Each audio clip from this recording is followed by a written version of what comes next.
across from this facility. Warning, BFG 10,000 is firing.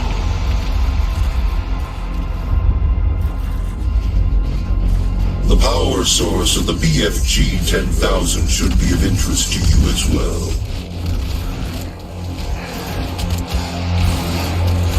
Warning, the Slayer has entered the facility.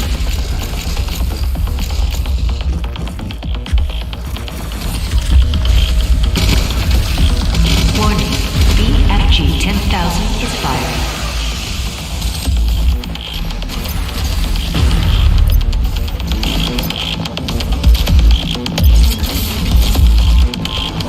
Warning, BFG 10,000 is firing.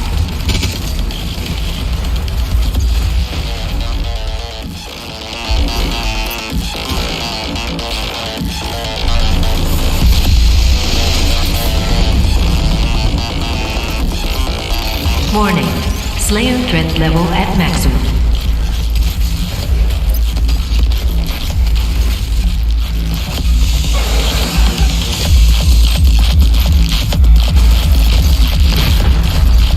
Warning, BFG 10,000 is firing.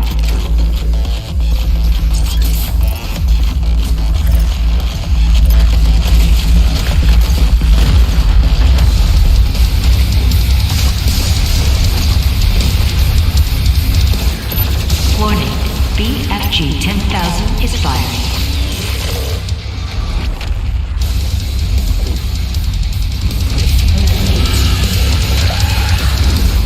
Warning, BFG 10,000 is firing.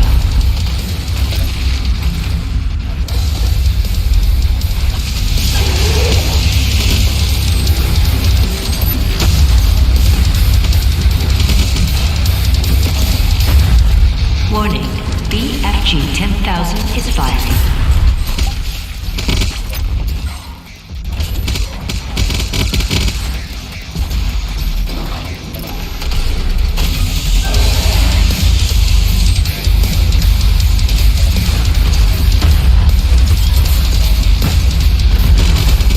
Warning, BFG 10,000 is firing.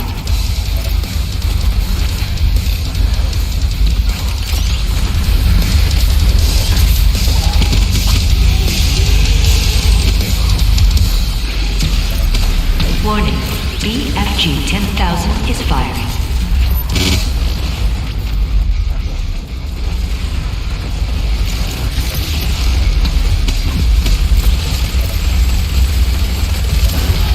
Warning, BFG 10,000 is firing.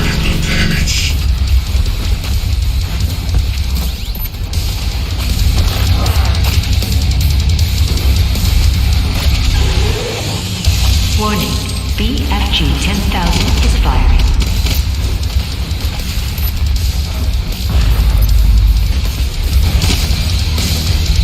The entrance is locked. They know you were trying to get in. The schematics show a maintenance hatch on the bridge.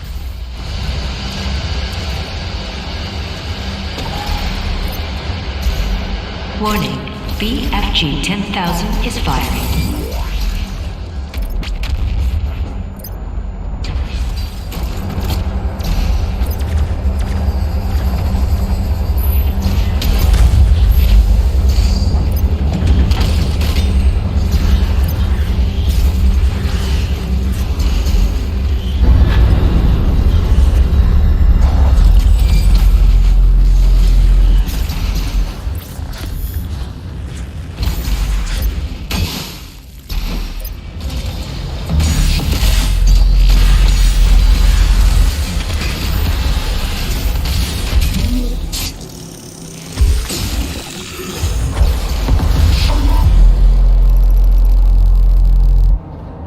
Serious, that guy doesn't scare me. I'd like to see him try.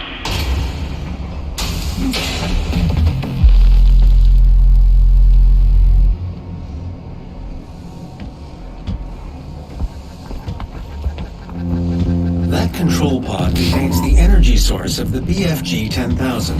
I'm lowering it for you now. I'm telling you, he's on his way! I need you to...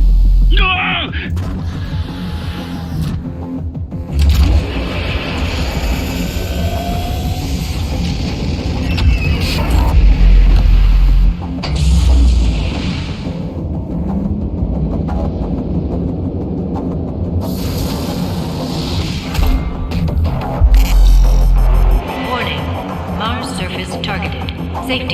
you like me to disable the safety protocols?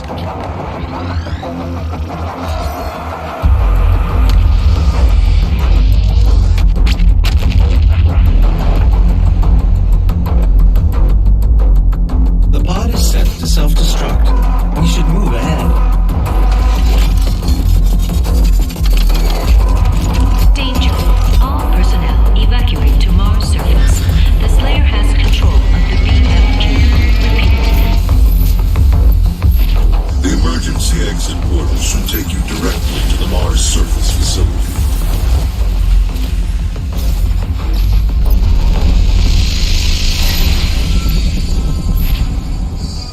You can use the facility escape pods to get down to the Mars core, but we have no way of reaching it from here.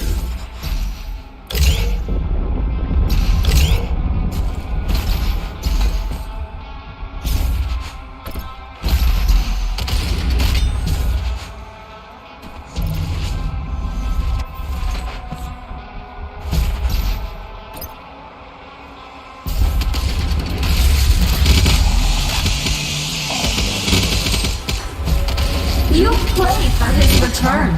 The Slayer, the Savior of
See Jessica in HR and sign up now for the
Doomslayer. His power. His will. The lost city of the Bell. This was before your time with the Sentinels. The slip gate will take you to Sentinel Prime where the priest is hiding.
make the delivery,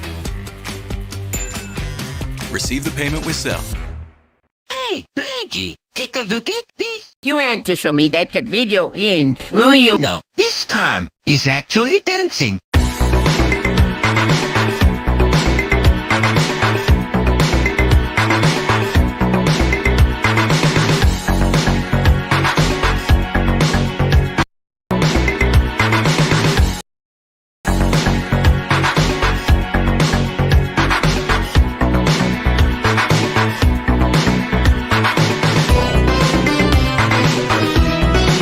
Oh, thank goodness. I thought we were about to have another record out. Maggie, what is the zone?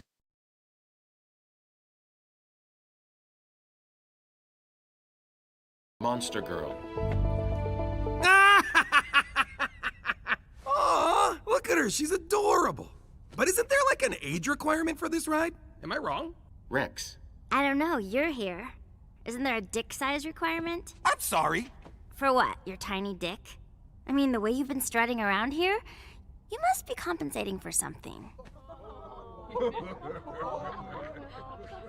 Somebody ought to teach you some motherfucking what's up. I'm sure you've had a lot of experience wrangling teenagers, but I was with the Guardians from day one. Wow. Thanks, Dad. Maybe if you didn't lose your powers, you might have been there to help the Guardians on their last day. I don't know you yet, so I'm gonna assume that was a joke and I don't need to beat your ass until all you want to do is call me Dad again. Being a geek is cool now, okay? So maybe Amber likes comics too. Have you thought of that? You dick? Ah, what the fuck? Go fuck yourself, Darkblood.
This is why dating Go fuck yourself, Darkblood.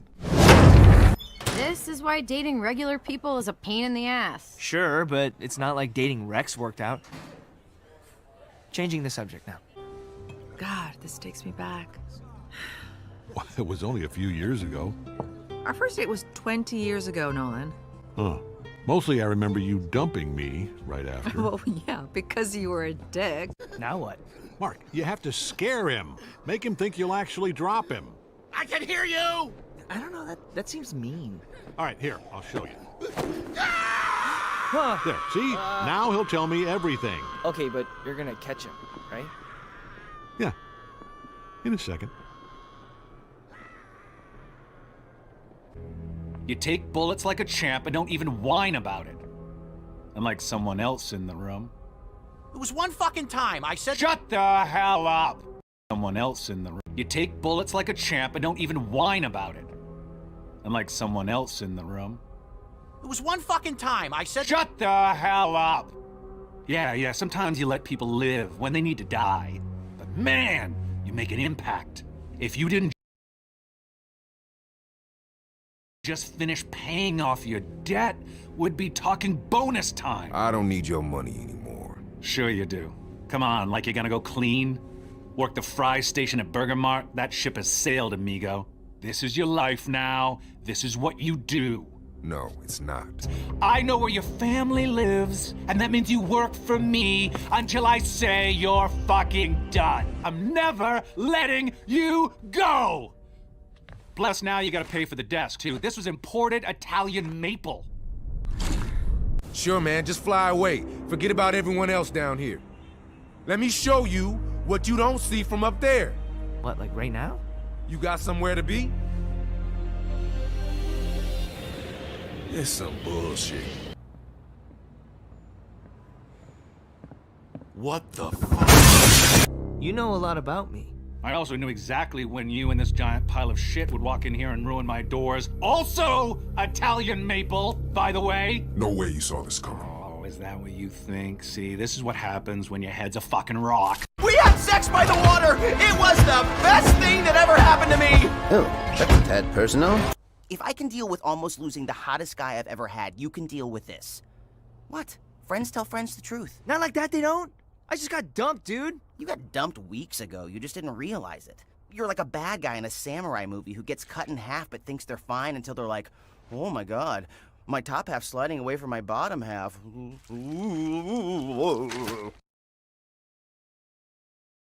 Monster girl. Dick. I mean, the way you've been strutting around here. Wow. Thanks. Ass until. Amber likes comics too. You thought of that? You dick? What the fuck? Go fuck yourself, Dark Blood. This is why. When I'm decorating a space, I'm constantly shopping, even on Yahoo Mail. Oh, it's so perfect. Finding the right piece really brings it all together.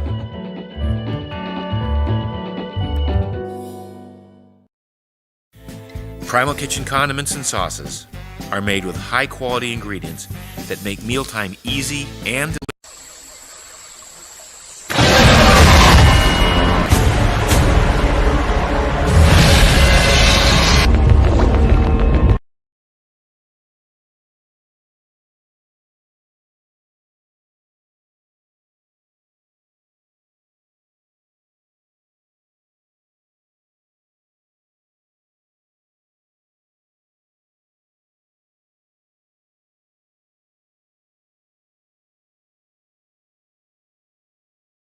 All right, Lick.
So, I didn't have a pair of scissors, which is why this is, like, so primitive here and, like, caveman-ish, like a Neanderthal ripping it out. I can't... Do you remember when toys were pretty simple? Here's some Power Rangers action figures that you collide into each other, or here's a Harry Potter set where you make your own polyjuice potion out of rat poison and anthrax. Enjoy, kids. You remember toys like that? What the fuck happened? Today I found a toy called the Poopsie Slime Surprise Unicorn, and it's not like I'm going around shopping for children's toys or anything. I'm not like raiding Toys R Us dumpsters or anything. I saw this music video for it called the Poopsie Slime Surprise Unicorn music video, whatever, and it turns out the toy is all about feeding a unicorn some like water, glitter, and powder until you shake it up enough and set it on a toilet for it to take a shit. That's all. The entire purpose of the toy is to watch it take a shit and then play with its shit, the little slime in the toilet bowl. It's wild. Like, why is that a toy? Who's making these toys? Aliens? Oh, humans take a shit at least once a day. They'd probably like to play with some of it, right? Let's go ahead and make a toy for that. It makes no sense. Like, what do you, like, that's all you do. You just watch a unicorn take a shit. And it takes like 15 minutes to get the whole procedure going. It's like a real chemical reaction that you have to set up. It's so boring, it's so unfun, and it's so weird. It's like trying to promote a scat fetish to kids. I don't understand it at all. It's not like you can even have like a cool boss fight with the unicorn, where you have like your Power Rangers like start fighting the unicorn and then it shits itself. You can't, because it has to sit on the toilet to take a shit. So you can't even do anything with that unicorn besides make it take a shit. Let me show you the music video. Alright, poopsie slime surprise. My poops, my poops, my poops. What you gonna do with all that poop? All that poop? Yeah, woo, woo, woo. I'm a poop, poop, poop, poop. Oh yeah, gonna get loopy off my poopy. Gonna get loopy off my poopy. That's like the last thing I think about when I take a shit. It's not like I'm hugging my toilet bowl with my face over it, huffing the sacred fumes, looking for some kind of scat high. I don't understand why they're like talking about sniffing shit as if it's some kind of good thing. Admittedly, the animation looks good. I wouldn't be surprised if Dan Schneider commissioned a team of Nickelodeon animators to make this for him. But regardless of how professional the animation looks, the song bangs. Like, I mean, come on, that song's pretty fucking good. What are you gonna do with all that poop, right? You gonna flush it? You gonna waste it? No, it doesn't make any sense. They talk about unicorn shit as if it's their currency in this universe here. But anyway, let's go ahead and take a look at the actual toy so we can see just how much fun it is to just dive in there, balls deep, and play with some unicorn shit. We're going to show you how to feed your unicorn. Make her poop unicorn slime and clean her. We'll demonstrate with Rainbow Bright Star. If you're following along at home, please make sure you have your Poopsie Slime Surprise Unicorn on standby and ready, because this shit comes full throttle nuts to butts. They are going fast as shit through these directions, and trust me, there's more steps in this making your unicorn take a shit than there is in solving an algebra equation. There's just so many moving parts here, and you're gonna have to keep up. I would recommend getting out a piece of paper and taking some notes, and you may need to hire a full-time professional Poopsie Slime Surprise Unicorn shitting tutor. Before every use, make sure your unicorn's belly button is pushed out. To push out the belly button, press the clip on your unicorn's back, the internal container, to release it. Check that the white clip on the bottom of the internal container is in place, like this. Then, push it back in. Once you hear the click, your unicorn's belly button will pop out. Now you listen to me, pussy. If I come to your house and you're playing with your Poopsie Slime Surprise Unicorn and I see your belly button is not popped out and you're trying to make it take a shit, I'm arresting you. I'm putting you under citizen's arrest. This is the most crucial step when it comes to making this unicorn take a shit. If that belly button is not out, there is no shit coming out of its asshole. None at all. And if you try and force shit out of its asshole, I'm just gonna chalk that up as just some kind of abuse, because that is just absolutely inhumane, and you clearly didn't follow the directions here, and you clearly didn't even care to take care of your Poopsie Slime Surprise Unicorn. Now we're ready to make unicorn slime. Woo! Yeah! Now we're ready to make unicorn slime. Woo! Yeah, baby! That's what I've been waiting for. That's what it's all about. Woo! We're making a unicorn take a shit. Woo! This is what fun is about, baby. God, I'm getting excited about making slime. Why does the unicorn have to shit it out? Couldn't we just make slime and have a... With Squarespace, editing and adding pieces on my e-commerce site is quick and easy. So, unicorn nearby, does it have to come out of its colon? You know what I mean? Is that like super necessary for the fun? Unicorn Shimmer. Check the back of your unicorn. Turn and push the dial to the feeding position. Use your spoon to feed your unicorn all the unicorn shimmer. Make sure the spoon hits the back of her mouth. This motion will cause the spoon to rotate and pour the shimmer into her belly. If Toy Story's taught me anything, it's that this poor thing is alive and it has a soul, and you can see it breaking every time it's deep-throating this spoon here. I mean, for God's sake, there's just no mercy here. They're feeding it from a toilet bowl. Feeding it to this unicorn. It's just... There's great evil afoot in the toy industry. A scat fetish demon has infiltrated the highest levels of children's toys development, creating yet another baffling monstrosity. Last week I talked about the Poopsie Slime Surprise Unicorn, the unicorn that goatsies itself and takes... It's been another high-octane meteorologist last week, so it's been the Karen's movie, 19... And with that special and someone we... See people wrecking it. We're not wrecking it. There's literally so many berries everywhere. Oh my god, we're not wrecking it!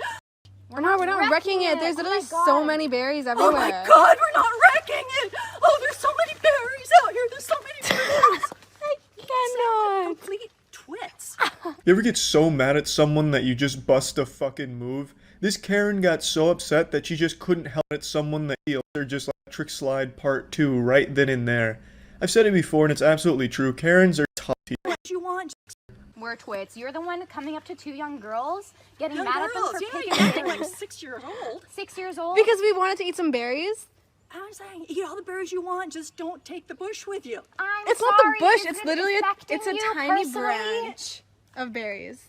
She's like King Ramses from that Courage the Cowardly Dog episode. Return the slab! Return the berries, or suffer my curse. But I'd be lying if I said I didn't want to see her break out those moves again where she's flailing her arms around acting like she's swatting. You know, that is the fucking rudest thing you've said to me. You decided Go to come back up where to you us. came from if you wanted to use language like that. Why don't you go back to where you came from, you fucking colonizer?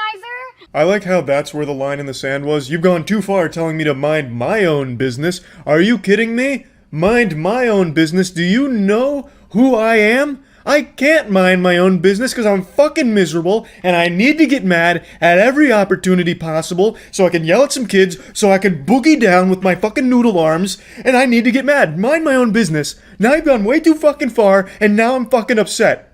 Imagine thinking it's rude when someone tells you, hey, just mind your own shit.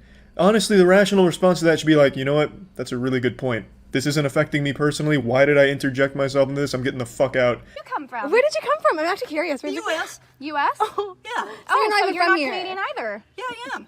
Oh, but we are Canadian too. I was born here. I was born here too. Okay. Were you born here? No. Okay, Oh. so this is actually like I was born here and you're not even born My here, and you're grandparents telling me to Doesn't go back matter, to you're where telling us to go your back to- grandparents weren't either. That's the thing. Were your grandparents born here? No. Yeah, that angle didn't pan out too well for you there, did it? Not only did they get to eat those berries, but they got to slap you down right there on your own fucking stupid argument, so that was a bit rough for you. Is that what you want? I don't have a mask! I don't have a mask! This is fucking ridiculous. Are you fucking kidding me right now? You're not gonna sell me this? It's gonna take you to... I'm spreading more dirt standing here, for God's sakes! Yeah, this seems about par for the course. This looks about right for your average Miller Lite consumer here. I imagine there hasn't been a single case of Miller Lite that's been sold that hasn't had this kind of negative interaction with a customer. Buying a case of Miller Lite just says to your friends and family, hey, I make bad choices. Obviously, I'm exaggerating a little bit, but I've made it very clear in the past, Miller Lite is my least favorite beer. It just tastes like somebody plugged a catheter into my high school bully and is just milking the piss out of them and feeding it to me. It just tastes like I'm drinking hateful piss. I'm not paying for a fucking mask! I'm not paying for it! We have a right in America not to wear a fucking mask. Have you not watched the news? There's almost nothing more frustrating than listening to these stupid fucking troglodytes think that they're right when they're just outright wrong and refusing to accept that they're wrong. It is a business. A business can put whatever policies they want and refuse service to people that don't abide by those policies. That is their right. But then you have these fucking dumb homunculus walk around my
chicken, okay? It's okay.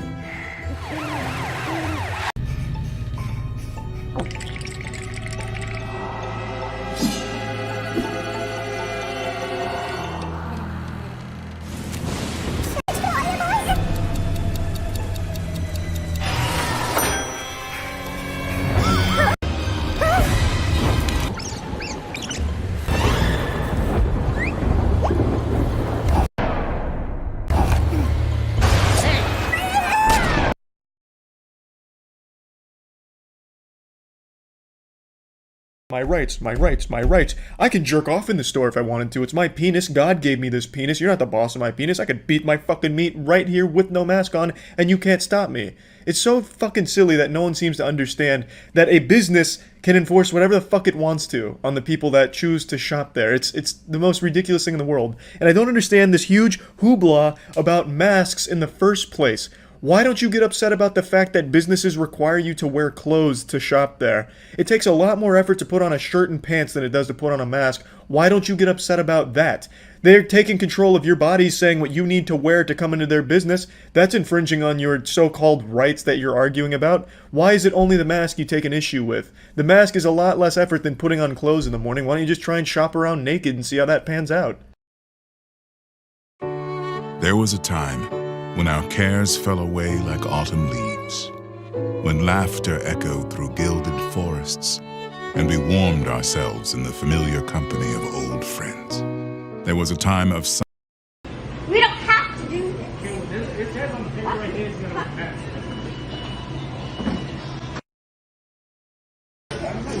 There, find it. I'm not going to touch it.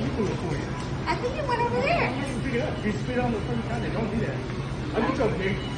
Karen going with the classics here by spitting on the man, which is a crime. So now the only rights that you're entitled to, Karen, are your Miranda rights. That's assault. And during a pandemic, it's more than assault. You're just a giant piece of shit.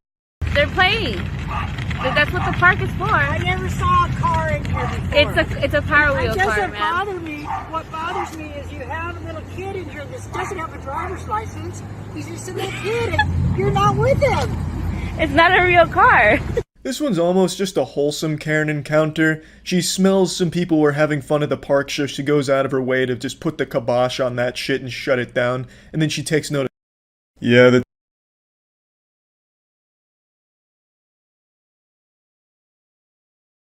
title's not clickbait. I got banned on TikTok.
which is shocking because I've always been considered a family-friendly content creator, so I don't know why I wouldn't be welcomed over there at Weenie Hut Jr.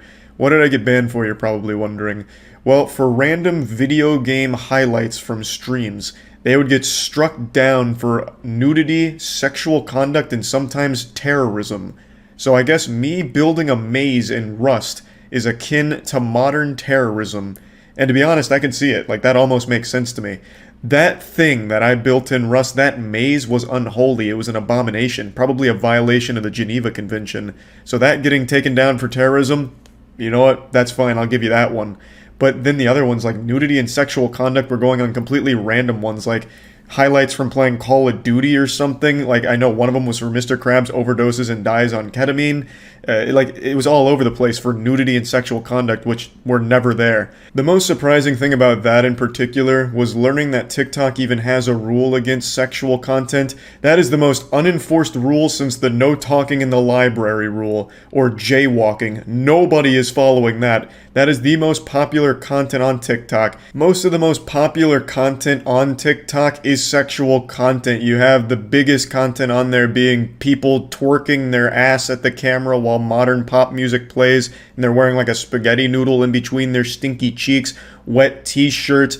Like, the most popular shit on there is shit for kids to jerk their little meat to. That's where TikTok's making most of their money. So I was just absolutely blown away to learn that they actually have a rule against sexual content there, because they're definitely not following it. The execs up there, they must be too busy getting a little too wild on their skin flutes to bother enforcing that. But anyway, my channel didn't have anything sexual on it at all. Aaron and I made sure of it. It was squeaky clean, played by all the rules. It was like going to church. That shit was abiding by all 10 commandments. There was nothing that went against the grain in there that was like controversial or wouldn't be welcomed on TikTok. It was fucking mostly video game highlights from streams. And it was coming up on 1 million followers and then just gets blasted out of nowhere, banished to the Shadow Realm by TikTok for no fucking reason. So yeah, I'm a little pissed and I just wanted to talk about it. So all of the short content I do from that. Welcome to the Bosch Virtual Kitchen experience. Join me, Chef Curtis Stone, as I guide you through my tips for designing the graphics, the cornerstone of video games. Since the dawn of man, we have strived to achieve good graphics. Games that were once considered revolutionary now look like they were animated by fucking Tim and Eric. With this video, I want to evaluate games that look fucking stupid. Halo 5 is a good example. There is so much shit on your screen in this game, I don't even know where to begin. What am I supposed to be shooting at? Where are the enemies? Is that a bad guy or a lens flare? There's like 50 sources of light and enemies just blend right into the environment. It is a cluttered overload. Now look at Halo 1. Look at how much visual clarity you have. The enemies have these bright, contrasting colors. They pop right out of the background. The player knows exactly what they're looking at. Of course you have the red elite there, who is more powerful than the blue one, you know, and then boop, you turn on the new graphics and you're instantly at a disadvantage now. A lot of modern games have this issue. Just recently, Lawbreakers was a fun game, right? But visually it's just hopelessly outmatched by Overwatch. Again, you have the more complicated looking environment with a cast of characters that are practically identical versus the more simplified maps of Overwatch with these distinct, obvious characters. I really hate to do this, but again, Dota 2, the screen is too busy, too much stuff going on versus Bop League, which looks so much better because the background is in the background and the focus is on the characters. Arkham City has the reverse problem. A big part of this game is exploring the town and finding Riddler's trophies. Now look at Zelda, another game with a big emphasis on exploration. See how Link barely takes up any space on the screen compared to here, where a third of the screen is dedicated entirely to Batman. Get out of the way, you fucking Batman! And I think it's a great concept. The graphics are good, and you can go to GameStop. Camera placement is hugely important, especially when you're talking platformers. Mario 64, Sunshine, Galaxy, Odyssey. Notice how Mario is always at the center of the screen. No matter what crazy shit happens, you can always rely on Mario being at the center of the action. 3D World now, the camera is locked back here, so when Mario goes inward, it really starts to get uncomfortable. That consistency is no longer there. For whatever reason, many games have sought to replicate flaws within real-life cameras, such as film grain, and while putting a dumb fuck film grain filter over your game is obviously the stupidest fucking idea ever, nothing really ruins a game's visuals like motion blur. From a purely technological standpoint, I'd say Uncharted 4 is the top dog right now graphically. I don't even want to know how much time and money went into making making this game look like this. But uh-oh, what's this? Some sick bastard put in this terrible motion blur effect so that every time you turn the camera, the graphics transform from crystalline perfection into some fucking eye-melting mush. Eventually, they added in the option to turn the motion blur off, and the difference is just night and day. Look at how much better it looks with it turned off. Jesus Christ. The last thing I want to talk about is automated animation. This stuff has always and will always look like shit. You look at a hand-animated cutscene and it's so alive and expressive versus an automated cutscene with two stiff robots not even trying to lip-sync their audio. I understand that with these huge 40-hour games that it's impossible to go in there and make everything look incredible, but when your game is largely story and dialogue driven, this robotic shit is a huge disconnect for the player. You look at an older game like Scarface, and it's just a lot of subtle details that they used to get wrong back in the day, such as, you know, if you look very closely, you can see that Al Pacino's head is not actually attached to his body, which is very unrealistic. Then you look at a modern game, you know, like Uncharted, where everybody's head is attached to the body, just like in real life, and, with me. Man the gun. And then you look back at Scarface, right? And you kind of notice how their bodies aren't actually holding the guns or walking at all, really, just kind of moving on their own. And then you look at the new Uncharted, right? And okay, what the fuck?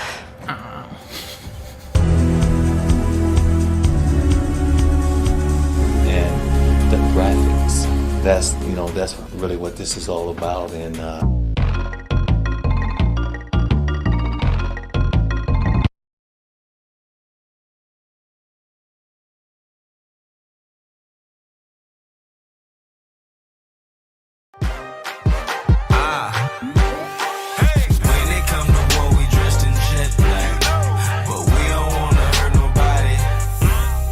You guys, I have to admit something. I don't actually like Neck. It's just become this running gag, you know, with the original joke being the PlayStation 4 launch. Pretty much all these games were also on PS3 and just as playable, except for Neck, a game so technologically advanced it would annihilate the PS3's puny hardware limitations. I want to talk about development of Knack and why this game had to be next generation. Fuck, the game is a fucking disaster. It's a 3D platformer with de-emphasized jumping. So, Crash Bandicoot, for example, we'd lay out levels and there'd be 50 jumps in a row you had to make or you couldn't get through the level, and that's clearly not something that anybody can do. So,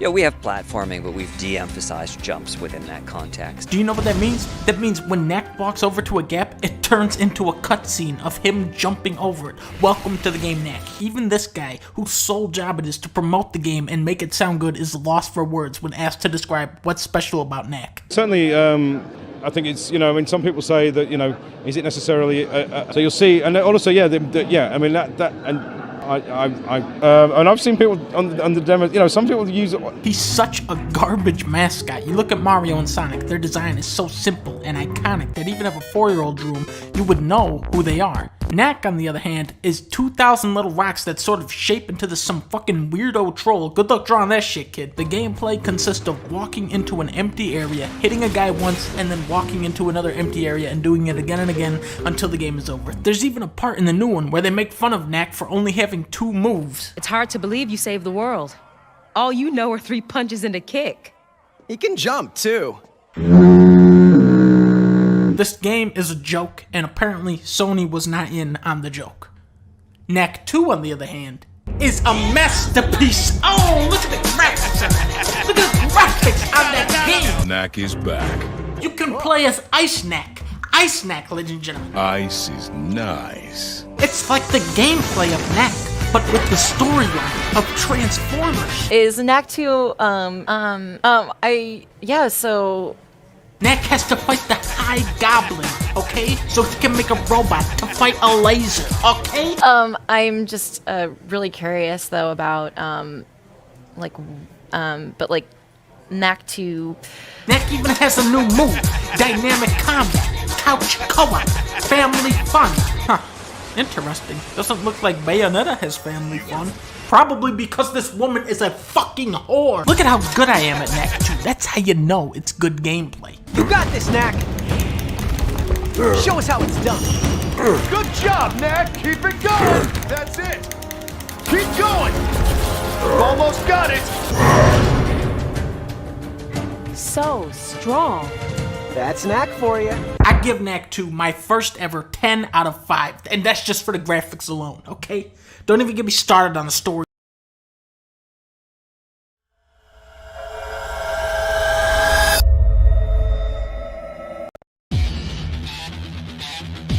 I'm finally back. Spider-Man 3 is the best movie that Spider-Man made. Since its release in 2007, critics have spent countless hours analyzing every frame, every scene, every line of dialogue in search of its many subdued themes and messages. Like Garfield, Spider-Man 3 is a film about layers. On the surface, it's your typical thrill-a-minute blockbuster with cutting-edge special effects, but upon further viewing, you start to understand this is merely a facade, a false attempt to placate a broader audience. In superhero movies, you can only tell two different stories, really. The origin story, or a story about heroes learning to work together as a team. Spider-Man 3 shatters expectations by not giving you the rise of Spider-Man, but rather the fall. Peter Parker becomes tangled, if you will, in a web of violence and deceit, and ultimately becomes the villain. The movie starts with Pete. He sees his best friend, James Franco, and he clotheslines him down an alley and kills him.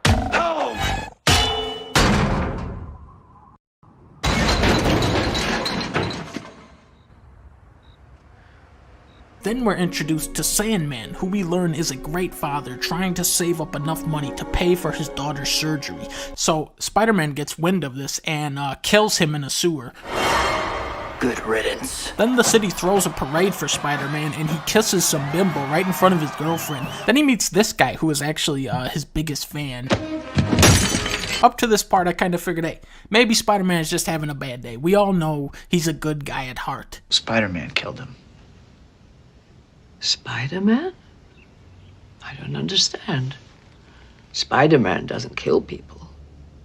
But then fucking stupid ass James Franco starts being alive again. So Mary Jane dumps Spider-Man for no good reason, and then she says she's seeing another guy. Spider-Man, in a state of such distraught and fragility, goes to the only guy he thought he could trust, James Franco, who goes, I'm the other guy. Fucking backstabbing piece of shit, James Franco. How's the pie? Now this scene is essential. Peter looks back into the cafe, and that little bitch winks at him, and then boom. Like that, he's gone. Now the question is, where the hell did he go? The truck takes like 1 second to go in front of Peter, and then he disappears. This is when I realized that James Franco is actually hiding under the table. Think about it. Naturally, Spider-Man slams James Franco into a wall and chucks a fucking grenade at his head. Then we cut to Spider-Man being fed a plate of cookies, and he says, You got any with nuts? I have some nuts. I could make some. Go make me some. Go make me some cookies with nuts in them. Now, this is actually a very clever scene when you think about it. And in life, there is such a rich variety of cookies, peanut butter, chocolate chip mint cookies, oatmeal raisin. But director Sam Raimi has Spider-Man consciously choose nut cookies to signify that this man has gone nuts. Do you guys get that? You have the scene where Spider-Man is pointing at various women on the sidewalk. Now look at the gesture he's making with his hand. He is saying to these women, you're safe now, but in Spider-Man 4, I will shoot you with a pistol. But it's not until this moment where we, the viewer, see that faint flicker of hope within Peter snuffed out. He changes his hair from the normal way to this evil hair. This is when the Spider-Man that I knew, who had lost Uncle Ben, who had defeated Bonesaw, this is when he had become truly lost. You'll get your rent when you fix this damn door! Spider-Man 3 tells a dark story that confronts the audience with serious questions, and for this reason, I think it became a very divisive film. I talked a lot with Sam Raimi about the tone of the character, and how far to go with the darker side of Peter Parker. And for me, I just kept pushing. I wanted to explore that further and further. It's a movie from a different era where artists were encouraged to take bold risks uninhibited by closed-minded executives, and I sincerely doubt we'll ever see Marvel reach these heights again. Like Alfred said, with big power comes big responsibility.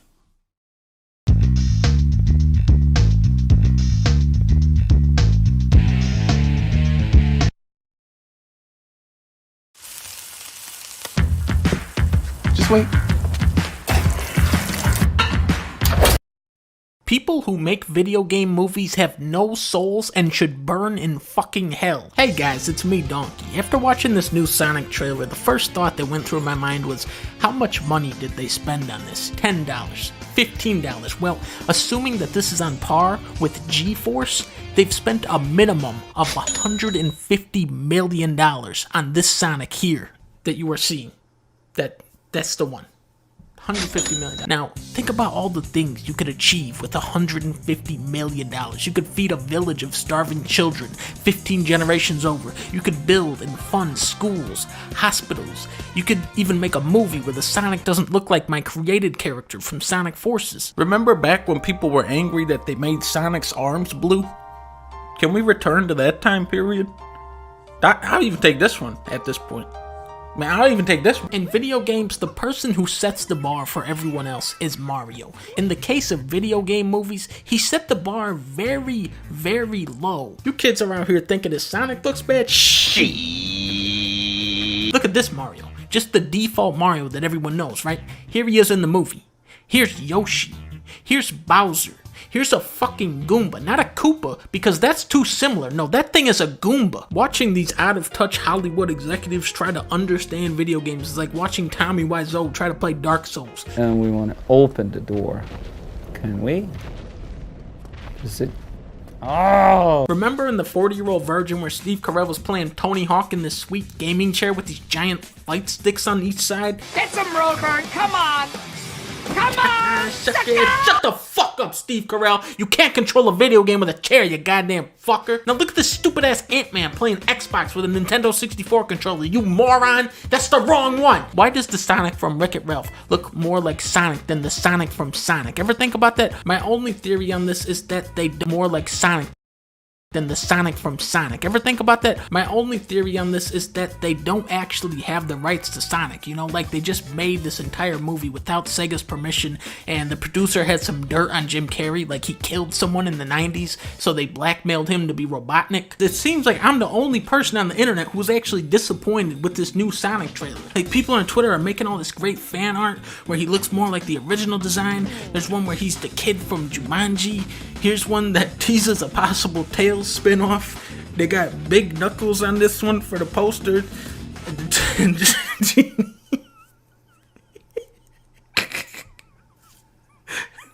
The G from Aladdin. So yeah, this movie looks great. Very excited to see where they go with the sequel. Maybe they'll swap out Jim Carrey with Steve Carell like an Evan Almighty. That would be great.